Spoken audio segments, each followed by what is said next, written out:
Hey boys, and welcome back to another Bleach Race video, and today we are finally getting around to attempting the no affiliation week of Guild Quest, more specifically the hard version. And as you can see from the title and the thumbnail, we botched it. There's just no way I'm doing this quest with the team that I do have, unfortunately. But I was able to get above 27 million points, so at least for the most part I am doing my part for the guild. Hopefully the other guild mates, if anyone's watching from Darkstar, can do the same, and hopefully we can stay in S rank. Because fun fact, lads, we actually ranked 11th place in A rank last week, or this week, and we thought we weren't going to get promoted to S rank, but actually one guild that placed above us obviously did some sus thing and they got removed, and now we actually are top 10 and we are now in S rank, which is pretty funny. I actually had a really fun laugh about that. So moving on from that, let's talk about the team that I did use. Now do keep in mind, this is not a guide on how to beat it. I did make a video yesterday going over the characters that you might want to use, so I do encourage you guys to check that out if you do want to know some strategies. But essentially with the team that I do have, it can work if you have more transcendence. My characters, more specifically Nini and Noelle, are only 1-5.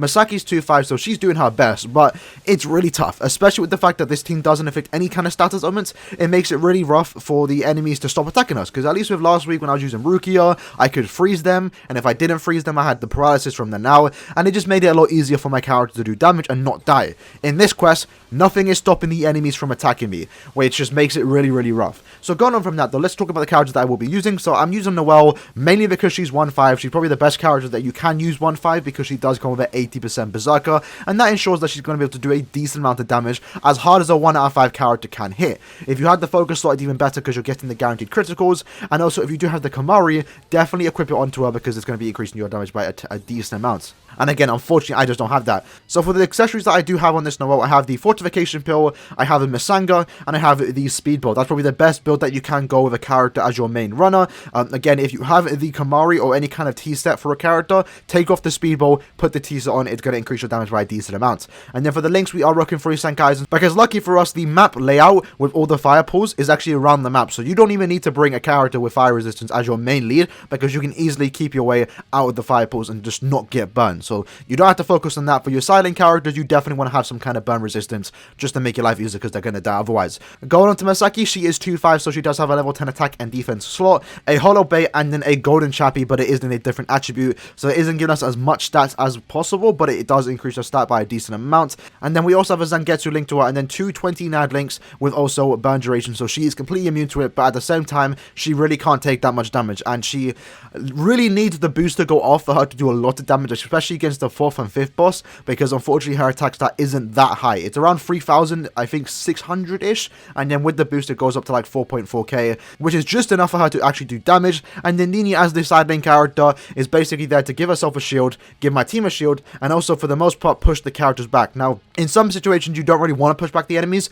but in a situation like this where we don't have any kind of status element, pushing the enemy back and giving us some time to recharge our strong attacks is actually very helpful. So she comes with a 60% berserker, so she is going to be doing a decent amount of damage when she does get her strong attacks off. I do have her at level 10 SP, so I did for her basically the exact same build as the Noelle, but unfortunately I didn't have a speed ball, so I had to put on a Catacor and Alpha just to give her that 20% stat damage and also 30% SP. That's basically the build we went with. And then for the links, I gave her a recharge, and then for the other two links, I gave her a recharge plus burn duration minus 55%, and that stops her from getting burned, and it just allows her to keep recharging her strong attacks. So very decent build right there. I'm confident this team can beat the quest, but again, it comes down to how many transcendence you have into it. If you're like me, where you have Masaki 2-5 and you have Noelle and Nini 1-5, it's just not possible. You really need to have these characters 5-5.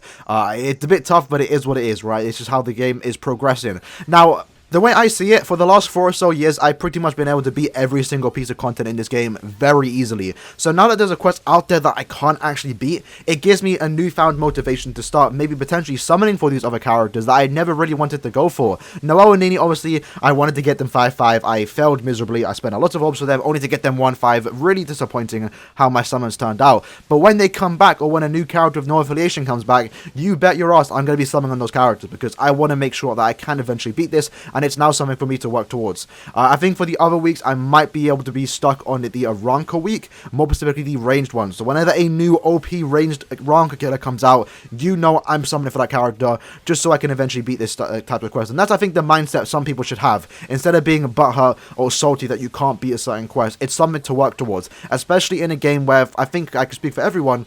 we've pretty much been able to beat every single piece of content very easily. So now that there's something out there that you can't beat, it's something to work towards, and that's the way I see it. That being said, though, I have stored enough. Hopefully I did put a timestamp at the start of the video, so if you just want to skip to the run, here it is. Let's showcase the team that I did use. Alright, so in this guild quest, it's tough, but one good thing I will say, and I've already mentioned it, is the burn pools are actually around the map, so you can actually, to a certain extent, you can actually bring characters that don't have burn duration links, and you might be able to get away with it if they do stay in the middle. If they have any kind of status elements like freeze or paralysis, even better, because that means you can actually stop the enemy from attacking you, and it means you can also do a lot more DPS because they won't be moving around as such. Now, my strategy is pretty much just going and use all the strong attacks that I can have, sometimes saving a strong attack or two for the new wave so I can kill all the little mini mobs and just make it so the only person left alive is actually the main boss, and at that point my character can do damage. Now, I've already mentioned that I can't inflict any kind of status limits, so it's actually very tough for me to even, like, stop my character from dying. The best thing I can hope for is that if the enemy starts chasing me, if they do that, then I can, like, just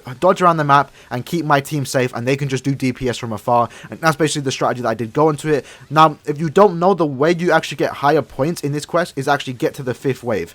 As you'll see, my score was around 33 million, I believe, and to do that, all I had to do was just get to the 5th wave, kill all the mini-mobs, and do as much damage as possible against the final boss.